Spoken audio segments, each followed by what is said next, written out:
ഞാൻ എന്താ വാക്കത്തെയും പിടിച്ചുകൊണ്ട് നിൽക്കണേന്നല്ലേ. ഇവൻ കുറേ ദിവസമായിട്ടാണ് പറയണേ ചൂണ്ടയിടാൻ പോകണമെന്ന്. അപ്പോൾ ചൂണ്ടയിടാനുള്ള കൊളുത്തൊക്കെ വാങ്ങിച്ചു വെച്ചിട്ട് ഇപ്പോൾ 2 ആഴ്ചയ്ക്ക് മേലെ ആയിട്ടുണ്ട് കേട്ടോ. അപ്പോൾ ചേട്ടൻ പറഞ്ഞു ഇന്ന് പോകുന്നു. അങ്ങനെ ദേ മൈദപ്പൊടിയൊക്കെ കുഴച്ച് ഞാൻ ദേ മീനിൻ്റെ ഫുഡ് സെറ്റ് ആക്കിയിട്ടുണ്ട് കേട്ടോ.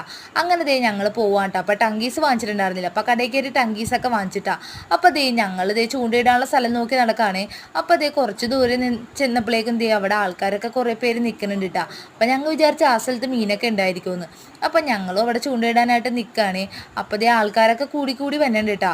ചേട്ടനാണെങ്കിൽ ചൂണ്ടയിട്ടിട്ട് ഒരു മീൻ പോലും കിട്ടണില്ല കേട്ടോ. അപ്പം ഇവൻ പറയുന്നുണ്ട് ഇത് അപ്പയ്ക്ക് പറ്റിയ പണിയല്ല കേട്ടോ, നമുക്ക് മീനൊന്നും കിട്ടണില്ലല്ലോ എന്ന്. അപ്പം ദേ അവിടെ നിന്ന് വേറൊരു ചേട്ടൻ വിളിച്ച് പറയുന്നുണ്ട് ദേ എനിക്ക് മീൻ കിട്ടിയെന്ന് പറയുന്നുണ്ട് കേട്ടോ. അപ്പം ദൈവം പിന്നെയും കളിയാക്കാണ് കേട്ടോ, അയ്യോ ഞങ്ങൾക്ക് മീൻ കിട്ടണില്ലേ എന്ന് പറഞ്ഞു. അത് കഴിഞ്ഞ് കുറേ പിള്ളേരും വന്നിട്ടുണ്ടായിരുന്നു കേട്ടോ. വാവയ്ക്കാണെങ്കിൽ ഈ സ്ഥലത്ത് കണ്ടപ്പോൾ ഭയങ്കര ഇഷ്ടപ്പെട്ടിട്ട് അവനാണെങ്കിൽ കല്ലൊക്കെ പെറുക്കിയിട്ടിട്ട് ദേ കയ്യൊക്കെ അടിച്ച് കളിക്കുകയാണ്. അമ്മ ഇനി അപ്പം ഇടണ്ട, ഞാൻ ചൂണ്ടയിടാന്ന് പറഞ്ഞ് അവൻ തന്നെ ഇട്ട് നോക്കാണ് കേട്ടോ. അവസാനം ഞങ്ങൾ ആ സ്ഥലത്ത് നിന്ന് മാറി വേറെ സ്ഥലം നോക്കാമെന്ന് വിചാരിച്ചിട്ട്. അപ്പം ഈ വന്ന സ്ഥലത്ത് നല്ല രസം ഉണ്ടായിരുന്നു കേട്ടോ.